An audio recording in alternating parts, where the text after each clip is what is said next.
Donc Santé Net, on se spécialise sur la douleur et sur la manière de la qualifier, de la quantifier.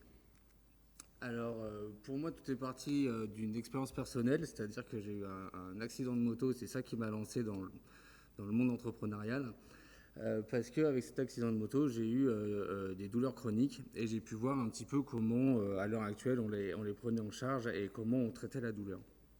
Et étant un petit peu geek, j'ai commencé à faire ce qu'on conseille à tout le monde, c'est-à-dire de tenir un carnet de suivi de sa douleur. Puis je l'ai fait sur informatique. Puis là, j'ai commencé à créer une application qui permettait de faire ça plus facilement. Et dans les relevés que je prenais sur ma propre douleur, je me suis aperçu qu'il y avait des cycles et qui se dégageait quelque chose d'intéressant. Et je me suis rapproché du coup du docteur Eric Bismuth, qui est le médecin en charge du centre antidouleur de l'hôpital Saint-Jean-de-Dieu. Et ensemble, on a travaillé sur cette notion de sensations douloureuses et de facteurs qui viennent l'impacter.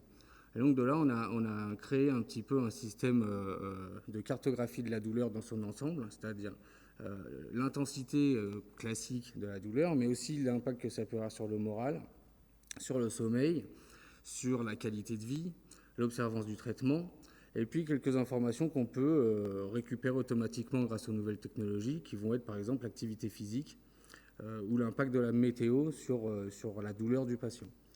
Donc ça, c'était notre point de départ. Et puis en 2018, on a monté la société.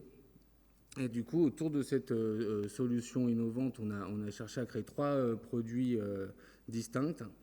Une application mobile qui est Mia Confort, qui est vraiment une solution à destination des patients et qui est une solution qui permet de mieux vivre avec sa douleur, c'est-à-dire que l'usage de l'application va permettre de comprendre aujourd'hui pourquoi un petit peu on a mal. Donc ça, c'est vraiment du vivre avec. Et puis, on a créé un deuxième produit qui s'appelle Mia Healthcare, qui est vraiment à destination B2B, parce qu'on s'est rendu compte que ces données, elles étaient importantes. Et donc, du coup, on a créé en fait un plugin qui sert au télésuivi de la douleur du patient. Donc, ce plugin, il est intégrable dans n'importe quel système informatique. Et le but étant d'arriver à remonter ces données de la douleur du patient à la maison directement dans son dossier médical pour être ensuite mise à disposition des soignants pour pouvoir l'utiliser comme un lien de dialogue sur cette sensation de douleur.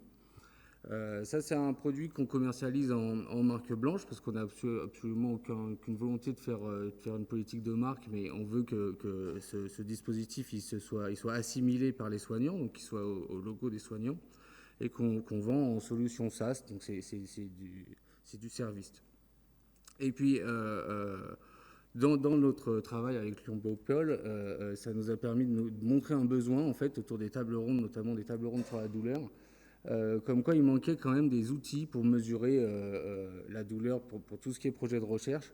C'est que les échelles de 0 à 10 sont très immédiates et nous on a un produit qui permet de questionner le patient régulièrement et on a créé une solution qui permet d'extraire ces données pour ensuite être analysées et publiées.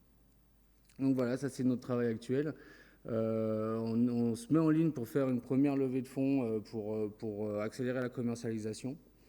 Et puis à plus long terme, on a la volonté de déployer ce savoir-faire qu'on a mis en place sur la douleur, sur toutes les pathologies en fait, où les soignants n'ont que les dires du patient pour le prendre en charge.